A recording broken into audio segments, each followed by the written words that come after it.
Bollywood silver screen presenting split. ये कहानी है एक ऐसे इंसान की जिसे एक बीमारी होती है और इस बीमारी का नाम होता है डिसोसिएटिव पर्सनैलिटी डिसऑर्डर।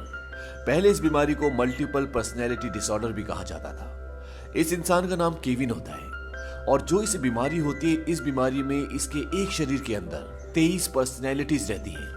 यानी कि कभी ये बच्चा बन जाता है, कभी लड़की बन जाता है, कभी खूंखार इंसान और कभी काम इंसान। और जब इसके शरीर में एक पर्सनैलिटी आती है तो इसको ये नहीं पता होता कि बाकी पर्सनैलिटीज भी इसी के शरीर का एक हिस्सा है। अब यहाँ पर ये दिखाते हैं कि एक पार्टी होती है। ये पार्टी होती है दो लड़कियों की जिनका नाम होता है क्लेयर और मर्शिया।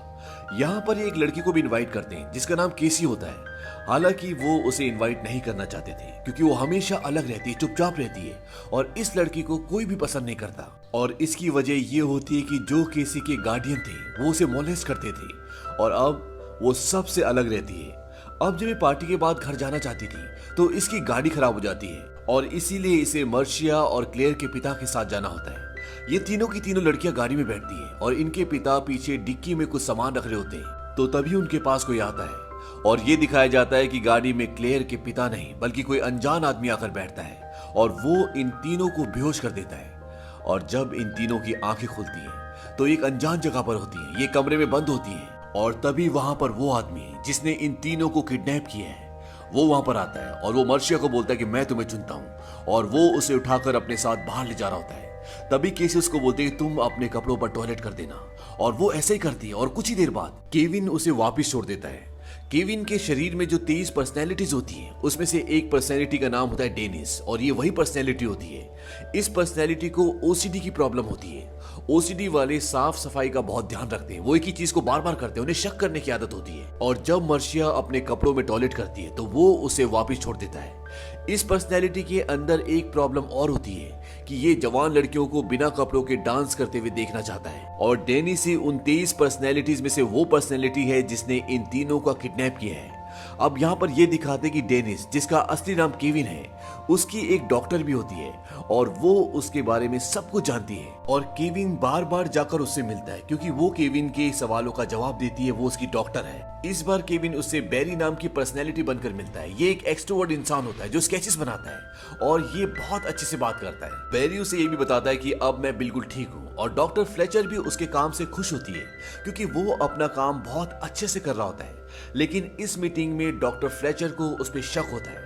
वो बोलती है बैरी सब कुछ ठीक चल रहा है ना? वो कहता हाँ सब कुछ ठीक है, मैं पहले से बहुत बेहतर हूँ। और वो वहां से उसे अलविदा कहकर चला जाता है और कहता है कि मैं अगले हफ्ते फिर आऊंगा जब मेरी अपॉइंटमेंट होगी। दरअसल डॉक्टर फ्लेचर वो इंसान है जो इसकी 23 की 23 पर्सनैलिटीज के बारे में बहुत अच्छे से जानती है और वो हर एक का नेचर, बिहेवियर सब कुछ जानती है। वहीं दूसरी तरफ मर्शिया और क्लेयर केसी को बोलती कि हमें कुछ करना होगा, हमें उससे लड़ना होगा। लेकिन केसी उन्हें ऐसा करने से मना करती है।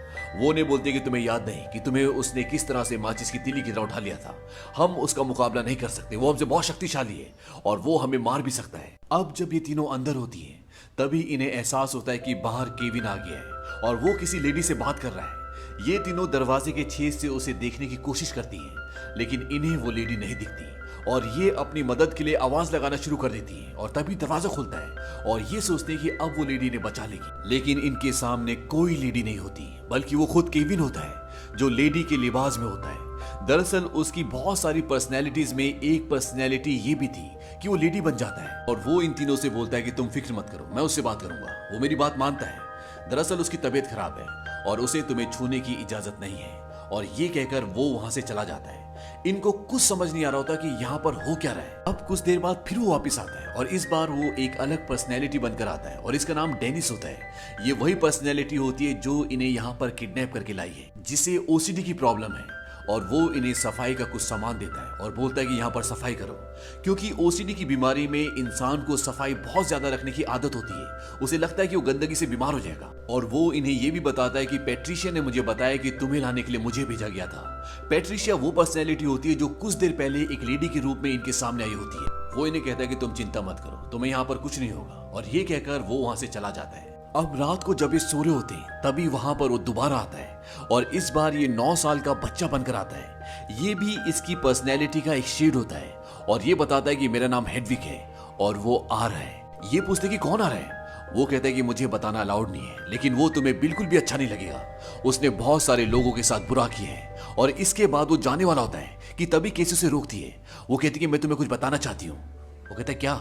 वो कहती है कि तुम्हें इसके लिए मेरे पास आना होगा। और वो उसके कान में कहती है कि इस बार वो हमारे लिए नहीं, वो तुम्हारे लिए आ रहा है। इस बात से वो डर जाता है। वो कहता है कि मैंने मिस्टर डेनिस की बात सुनी थी। उन्होंने कहा था कि मैंने इन लड़कियों का 4 दिन तक पीछा किया था और ये वही लड़कियां जो हमें चाहिए। कैसी कहती कि मैंने मिस्टर डेनिस और पैट्रिका की बात सुनी है और वो बात कर रहे थे कि इस बार हमें एक लड़का चाहिए और हम सब तुम्हारी बेबी सिटर की तरह हैं, हम तुम्हें बचाएंगी, बस तुम्हें हमें यहाँ से बाहर ले जाना होगा, हमें यहाँ से बाहर ले जाओ। लेकिन वो मना कर देता है। वो कहता है कि मुझे इस जगह को सुरक्षित करने में कई साल लगे और मैं तुम्हें यहाँ से नहीं ले जाऊंगा।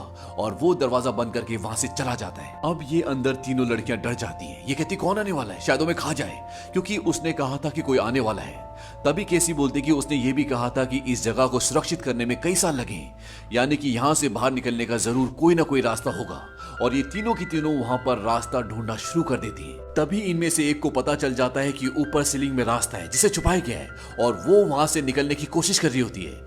लेकिन बाहर दरवाजे पर डेनिस आ जाता है और वो इन्हें दरवाजा खोलने के लिए कहता है, लेकिन ये बोलते हैं कि हम कपड़े बदल रही हैं। लेकिन वो समझ जाता है कि कुछ ना कुछ गड़बड़ है, क्योंकि इनके पास वहां पर बदलने के लिए कोई भी कपड़े नहीं होते। और वो दरवाजे पे धक्का मारना शुरू करता है और दरवाजा खुल जाता है और सामने डेनिस होता है। ये वो पर्सनैलिटी होती है जो इन्हें यहाँ पर किडनैप करके लाई है। लेकिन तब तक वहां से मार्शिया भाग जाती है, लेकिन वो इस जगह से निकल नहीं पाती और डेनिस उसे पकड़ लेता है और इस बार वो उसे इन दोनों से अलग बंद करता है। और अब ये तीनों भी समझ चुके हैं कि इसे कोई बीमारी है, यानी कि इसे मल्टीपल पर्सनैलिटी डिसऑर्डर की बीमारी है। इसीलिए ये हर बार अलग अलग पर्सनैलिटी बनकर यहाँ पर आता है। अब केविन डॉक्टर फ्लेचर के पास जाता है। दरअसल इसकी बॉडी में जो 23 पर्सनैलिटीज होती है, उनमें से कुछ पर्सनैलिटीज ने डॉक्टर फ्लेचर को कई बार मेल किया होता है। और जब भी उनके पास जाता है तो डॉक्टर फ्लेचर इससे पूछती है कि मैं किससे बात कर रही हूँ। केविन बोलता है कि मैं बेरी हूँ, लेकिन डॉक्टर फ्लेचर समझ जाती है कि ये झूठ बोल रहा है, क्योंकि जिस तरह से इसके हाव भाव होते हैं वो बेरी के बिल्कुल भी नहीं होते। वो कहते कि नहीं, मैं नहीं मान सकती, मैं तुम्हारे अंदर की 23 पर्सनैलिटीज को अच्छी तरह से जानती हूँ और जहां तक मुझे लगता है तुम डेनिस हो, लेकिन तुम्हें लाइट से ऑफ कर दिया गया था, यानी कि बैन कर दिया गया था। लाइट से बैन करने का मतलब ये होता है कि इसकी बॉडी में जो 23 पर्सनैलिटीज होती है, उसमें से इन्होंने 2 पर्सनैलिटीज को बाहर आने के लिए बैन कर दिया होता है। उसमें से एक होती है डेनिस की और दूसरी होती है पेट्रिशिया की। पेट्रिशिया वो जो लड़की बनकर इसकी पर्सनैलिटी से, इसके शरीर से बाहर आती। डेनिस की पर्सनैलिटी को इसलिए बैन किया होता है क्योंकि उसे बिना कपड़ों के लड़कियों को डांस करते हुए देखना अच्छा लगता है, जो कि उसे भी पता होता है कि गलत है। लेकिन उसके साथ पास्ट में कुछ ऐसी घटना हुई थी जिसकी वजह से केविन के शरीर में इस पर्सनैलिटी ने जन्म लिया। दरअसल 2 लड़कियों ने उसके साथ कुछ ऐसा बिहेव किया था जिससे वो हर्ट हुआ था और इसी की वजह से उसके शरीर के अंदर डेनिस की पर्सनैलिटी ने भी जन्म ले लिया। लेकिन डॉक्टर के कई बार पूछने के बाद भी वो नहीं बताता कि मैं डेनिस हूँ। वो बोलता है कि मैं बेरी हूँ और वो वहां से चला जाता है। लेकिन डॉक्टर को यकीन है कि ये डेनिस है, लेकिन उसे समझ में नहीं आता कि वो ऐसा क्यों कर रहा है। डॉक्टर को यह भी लगता है कि डेनिस ने सभी पर्सनैलिटीज पर अपना कंट्रोल पा लिया है, लेकिन वो ऐसा क्यों कर रहा है इसे कुछ भी समझ में नहीं आता। डॉक्टर पेट्रिशिया इस तरह के लोगों पर कई सालों से रिसर्च कर रही होती है और वो जानती है कि ये अपनी दिमाग की शक्ति का इस्तेमाल करके किसी भी हद तक जा सकते हैं। शायद इन्होंने दिमाग के उन अनजान दरवाजों को खोल दिया है जहां से एक इंसान की शख्सियत बनती है और ये उन दरवाजों को खोलकर एक ही बार में कई काम कर सकते हैं। वो बताती कि उसकी एक पेशेंट थी जो एक ही बार में दोनों हाथों से लिख रही थी और दोनों हैंड राइटिंग्स अलग थी। वहीं केविन अब इन 2 लड़कियों के पास पेट्रिशिया बनकर जाता है, यानी कि एक लड़की के रूप में, और इन्हें खाना खिलाने के लिए वो अपने साथ किचन में लेकर आता है। और किचन में जब वो बिजी होता है तो पेट्रिशिया उस पर हमला करके वहां से भागने की कोशिश करती है, लेकिन ये उसे पकड़ लेता है और इसके बाद वो दोबारा से डेनिस बन जाता है और वो केसी को बताता है कि वो जानवर आ रहा है तुम तीनों को लेने के लिए और अब तुम तीनों को अलग अलग रखा जाएगा। और ये कहने के बाद वो वहां से चला जाता है। अब केसी को कुछ समझ नहीं आता कि जानवर कौन है, यहाँ पर कौन आ रहा है। और जब वो सो रही होती है तो उसके पीछे हेडविग आ जाता है, वो पर्सनैलिटी जो मात्र अभी 9 साल की है, और वो बोलता है कि तुमने मुझे झूठ बोला था। केसी बोलती कि मैं उसके लिए माफी चाहती हूँ। एडविक उससे पूछता है क्या तुम्हें पता है मिस पेट्रिशिया और मिस्टर डेनिस कौन है। वो कहते कि नहीं, मुझे नहीं पता। वो बताता है कि वो दोनों जानवर पर विश्वास करते हैं।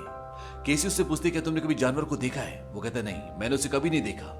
और एडविक उसे ये भी बताता है कि मुझे डांस करना बहुत पसंद है और मेरे कमरे में खिड़की के पास एक सीडी प्लेयर है खिड़की का नाम सुन के केसी उसे अपने आप को उसके कमरे में ले जाने के लिए मना लेती है और जब वो उसके कमरे में पहुंचती है तो वहां पर सिर्फ खिड़की का एक चित्र होता है, एक ड्राइंग होती है। ये देखने के बाद उसे बहुत डिसअपॉइंटमेंट होता है और वो एडविक को बोलते कि एडविक चाबियां लाओ, मुझे यहाँ से निकालो। लेकिन एडविक नहीं मानता और वो कहता मैं जा रहा हूँ। लेकिन केसी उसे जाने से रोकती है क्योंकि वो जानती है कि अगर एडविक गया जो मात्र 9 साल का है तो उसके अंदर से कोई और पर्सनैलिटी बाहर आएगी जो बिल्कुल भी अच्छी नहीं होगी। इसीलिए वो उसे कहती है कि तुमने कहा था कि तुम मुझे कोई अच्छी चीज दिखाओगे, मैं वो देखना चाहती हूँ। और तभी एडविक उसे एक वॉकी टॉकी दिखाता है और ये वॉकी टॉकी असली होता है। और अब केसी के पास एक मौका है जब वो बाहर ये संदेश पहुंचा सकती है कि हमें किसी ने यहाँ पर किडनैप कर लिया है, और वो ऐसा करती भी है। लेकिन वॉकी टॉकी के दूसरी तरफ जो इंसान होता है वो सोचता है कि ये कोई प्रैंक है, मजाक है और उसकी बात पर गौर नहीं करता। और तभी एडविक की पर्सनैलिटी बदल जाती है और उसके अंदर डेनिस आ जाता है और डेनिस उसे वहां से ले जाकर एक दूसरे रूम में बंद कर देता है। दरअसल केविन के अंदर जो ये 23 पर्सनैलिटीज आती हैं, इसका कारण ये होता है कि उसके साथ बचपन में बहुत बुरा हुआ था। उसके पिता उसे एक रेल में छोड़कर चले गए थे।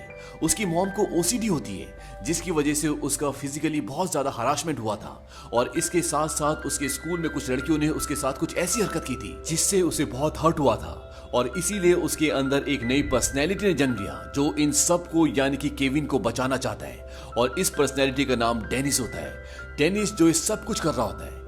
यहाँ पर डेनिस और पैट्रिशिया जो इसके अंदर 2 पर्सनैलिटीज हैं वो बहुत खतरनाक है। और अब इन सब के मुताबिक एक नई पर्सनैलिटी आने वाली है जिसे ये बीस्ट कहते हैं यानी कि जानवर, और उसके आने के बाद सब कुछ ठीक हो जाएगा। वहीं दूसरी तरफ इन 23 पर्सनैलिटीज में से एक पर्सनैलिटी जिसका नाम बैरी है जो बहुत एक्सट्रोवर्ट है और जो अच्छा इंसान है, वो अपनी डॉक्टर को कई मेल्स करता है और उसमें लिखता है कि आई नीड यू। और डॉक्टर समझ जाती है कि इतने सारे मेल्स करने का मतलब है कि जरूर कुछ ना कुछ चल रहा है और वो केविन से मिलने के लिए उसकी जगह पर जाती है।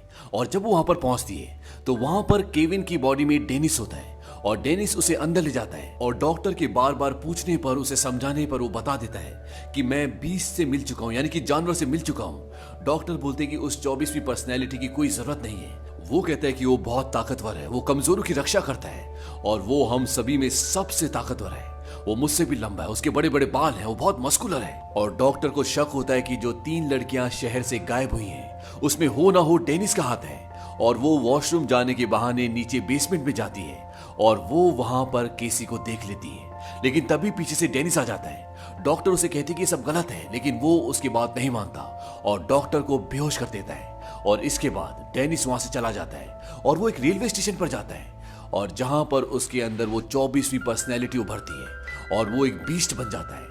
यानी कि शरीर से तो एक इंसान होता है लेकिन दिमाग से और अपनी हरकतों से वो एक बहुत ही भयानक जानवर बन जाता है और वो वापस उस जगह पर आता है जहां पर डॉक्टर होती है। और अब डॉक्टर भी होश में आ चुकी होती है लेकिन वो डॉक्टर को अपने हाथों से जकड़कर उनकी जान ले लेता है और इसके बाद वो क्लेयर और मर्शिया को भी मार देता है। केसी जहां पर होती है उसे वहां पर चाबियां मिल जाती है और वो दरवाजा खोलकर वहां से बाहर निकल जाती है और वो देखती है कि उसकी दोनों साथी अब इस दुनिया में नहीं रही। और इसके बाद वो उस कमरे में पहुंचती है जहां पर डॉक्टर फ्लेचर की डेड बॉडी होती है और तभी वहां पर वो बीस्ट यानी कि 24वीं पर्सनैलिटी भी आ जाती है और वो दीवार पे ऐसे चढ़ रहा होता है जैसे कोई जानवर हो। ये देखकर केसी बहुत डर जाती है। अब वहीं पर एक पेपर होता है जिस पर एक नाम लिखा होता है और वो होता है केविन वेंडल क्रम। और ये नाम डॉक्टर फ्लेचर ने जानबूझकर उस पेपर में लिखा होता है क्योंकि जब भी केविन का पूरा नाम बुलाया जाता है तो केविन की असली पर्सनैलिटी बाहर आ जाती है और केसी उस नाम को पढ़ती है और जब उस नाम को पढ़ती है तो वो बीस्ट एक बार फिर से केविन बन जाता है। केविन वो पर्सनैलिटी है जो इसकी असली पर्सनैलिटी है जिस पर उसकी माँ अत्याचार करती थी। और अब जब वो वहां पर डॉक्टर फ्लेचर की लाश देखता है तो वो बोलता है कि इन्हें किसने मारा। केसी बोलते कि तुमने। केविन कहते कि आखिरी बार मैं बस में था, उसके बाद क्या हुआ मुझे कुछ भी याद नहीं है। वो उसे बताता है कि यहाँ पर एक शॉटगन है जो मैंने खरीदी थी और इसकी गोलियां नीचे मेरे कबर्ड में, तो मुझे मार दो। पर इसके बाद केविन के अंदर एक के बाद एक पर्सनैलिटीज बदलना शुरू हो जाती है। दरअसल उसके ऊपर उसकी पर्सनैलिटीज हावी हो रही होती है और फाइनली उस पर एडविक की पर्सनैलिटी पूरी तरह से छा जाती है। एडविक जो मात्र 9 साल का है और एडविक का सब मजाक उड़ाते हैं, इसीलिए वो डेनिस और पैट्रिशिया की पर्सनैलिटी को लाइट मिलाता है क्योंकि वो उसकी रक्षा करते हैं। और अब डेनिस एक बार फिर से केविन का पूरा नाम बुलाती है लेकिन वो बताते कि हमने केविन को हमेशा के लिए सुला दिया है, अब वो कभी लाइट में नहीं आएगा। और वो एक बार फिर से बीस्ट बनना यानी कि जानवर बनना शुरू हो जाता है और केसी वहां से भाग जाती है और भागकर वो वहां पहुंच जाती है जहां पर गोलियां होती है, और वहीं दूसरी तरफ से उसकी और बीच आ रहा होता है। ये पूरा एक जानवर होता है जो दीवारों पे चढ़ता है, पाइपों के जरिए उस तक पहुंचने की कोशिश कर रहा होता है, और केसी उस पर गोलियां चलाती है, लेकिन बार बार वो बच जाता है और वो कहता है कि तुम्हारी गोलियों से मुझे कुछ नहीं होगा। केविन एक इंसान है लेकिन मैं उससे कई ताकतवर हूं, और वो उसकी तरफ भागता हुआ आता है और केसी उस पर गोली चलाती है और उसे गोली लग जाती है, लेकिन फिर भी वो खड़ा होता है और जिन सलाखों के पीछे केसी छुपी होती है वो उन सलाखों को तोड़ने की कोशिश करता है और उससे सलाखें टूट भी रही होती हैं, लेकिन तभी वो देखता है कि केसी के पेट पे कुछ निशान है। दरअसल ये चोटों के निशान होते हैं जो केसी ने खुद अपने आप को दिए थे, क्योंकि केसी का जीवन, उसका बचपन भी बहुत बुरा था जिस तरह से केविन का था। और वो बोलता है कि तुम्हारा दिल साफ है, बिल्कुल साफ, और वो वहां से चला जाता है। दरअसल केसी को बचपन में उसके अंकल ने, उसके गार्डियन ने बहुत बुरी तरह से फिजिकली मॉलेस्ट किया होता है। इसी वजह से वो अपने आप को फिजिकली हार्म करती है, इसीलिए वो सबसे अलग रहती है, चुपचाप रहती है। और बीच के वहां से जाने के बाद वो पूरी रात उसी जगह पर रहती है और सुबह वहां पर एक आदमी आता है और वो केसी को वहां से निकालता है। वो कहता है कि तुम यहाँ पे क्या कर रही हो? और जब केसी बाहर जाती है तो वो देखती है कि वो एक जू होता है जहां पर केविन काम करता था। इसके बाद वहां पर पुलिस भी आ जाती है और वो वहां पर सारी तहकीकात करती है। अब जब केसी पुलिस की गाड़ी में बैठी होती है तभी वहां पर एक लेडी पुलिस आती है और वो उसे बताती है कि तुम्हारे अंकल आ गए, क्या तुम जाने के लिए तैयार हो? केसी इस बात का कोई जवाब नहीं देती, वो पुलिस की तरफ देखती है और उसकी आंखों में आंसू होते हैं। वहीं दूसरी तरफ दिखाते हैं कि केविन एक मिरर के सामने खड़ा होता है और उसके अंदर हेडविग की और डेनिस की पर्सनैलिटी स्विच हो रही होती है। दरअसल वो अपने आप से बातें कर रहा होता है। वो कहता है कि गोली आर पार नहीं हुई, और डेनिस की पर्सनैलिटी वाला शेड ये भी बोलता है कि देखो ये कितना ताकतवर है और इसे दुनिया को दिखाने दो कि ये कितना ताकतवर बन सकता है। और अंत में ये दिखाते हैं कि टीवी पर न्यूज आ रही होती है जिसमें केविन के बारे में बताते हैं कि ये एक मल्टीपल पर्सनैलिटी डिसऑर्डर से ग्रस्त है और इसके अंदर कई पर्सनैलिटीज हैं और इसके कई नाम भी हैं, इसीलिए इसका नाम होड रखा गया है। इसे 2 गोलियां भी लग चुकी हैं, अब ये भी नहीं पता कि ये जिंदा है भी कि नहीं। और जब कुछ औरतें इस न्यूज को देख रही होती हैं तभी उनमें से एक औरत बोलती है कि ये भी उस 15 साल पुराने व्हील चेयर के किस्से की तरह है और उसे भी एक नाम दिया गया था और उसे नाम याद नहीं आ रहा होता। तभी उसके बगल में एक आदमी होता है, वो बोलता है मिस्टर ग्लास। और इसी के साथ ये फिल्म, ये कहानी यहीं पर खत्म हो जाती है।